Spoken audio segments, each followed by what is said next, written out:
Chapter 17. What the hell? The voice sounded miles away. What's going on out there? Gradually, Sierra found she could move her body again. Who's there? Another voice, a little closer. It's a Spanish girl. Looks like she's bleeding. Everything around her was tinged with a golden haze. Sierra lifted herself from the street but stayed in a crouch. Her wet clothes clung to her.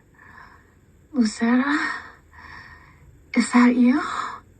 Did someone call the police? A voice asked from up the street. Lucera? Sierra whispered. Her vision began to clear, but the world still seemed bathed in that golden glow. I already called, a man's voice said. He sounded irritated about it, whoever he was. Sierra fought gravity and managed to stand. A few feet away from her, 3 towering golden shrouds stood glowing in the middle of the street. They looked like hooded giants. Somewhere within their haze, Sierra could make out the edges of long robes draping down from hoods that hung over their faces. They must have been 8 feet tall. Lucera? She knew the shrouds weren't Lucera. They couldn't be. Something huge stirred in the air, and the ground rushed up at Sierra again. She looked up, squinting with pain, and saw that the shadow creature was back. It lunged toward the shrouds, momentarily eclipsing the stunning golden light. Get that girl out of here, a woman's voice demanded. None of them could see the shrouds or the shadow creature. The golden shrouds spoke as one. It's too late for that now. Their shrill whisper was an explosion inside Sierra's aching head. You have failed. Screaming mouths opened all over the hulking shadow. No! It swung a long arm toward the shrouds. Well, isn't anyone gonna help her? Someone yelled. The 3 shrouds raised their arms at the same time. The creature howled, stumbling back towards Sierra, and then it fled down the street and disappeared into the night. The shrouds turned to Sierra, seemed to stare at her for a moment, and then vanished. All the colors went back to their dull darks. The streetlights glinted off car hoods. The shrieking shadow creature was nowhere in sight. She must be another OD from that damn Dominican club over on Flatbush. Someone do something! Sirens wailed not far away, and a delirious panic welled up in Sierra's chest. What had that shadow thing been? And those shrouds? And now the police. She had to make her exit quickly, but she could barely stand. The rain had slowed to a steady drizzle. You there, someone called from the house to her left. Girl, get out of here, go on. What's wrong with you, Richard? She's obviously hurt. Sierra placed a shaking hand on the slick SUV beside her and steadied herself. Someone was coming toward her on a bicycle, pedaling through the puddles. She squinted through the rain. It couldn't be. Sierra, her brother's voice said. Juan? She almost broke down in tears at the very idea of him being there. And then there he was, soaking wet and grinning like a fool in front of her. His grin faded when he saw her frightened, tear-stained face. Jesus, Sierra, what the hell happened to you? Can't explain. She sighed, throwing herself into an awkward embrace around Juan and his little stunt bike. Let's get out of here. No problem, sis. Hop on. It had been years since Sierra had ridden the pegs on the back wheel of her brother's bike. They'd been cruising down to Calb one bright summer afternoon. He was talking trash with some girl from around the way. He hit a pothole, and they'd both ended up at Kings County. Sierra with a concussion and a permanent scar across one eyebrow, and Juan with a fractured wrist and wounded pride. That was that, Sierra had declared as they lay side by side on the hospital stretchers. No more stupid peg riding.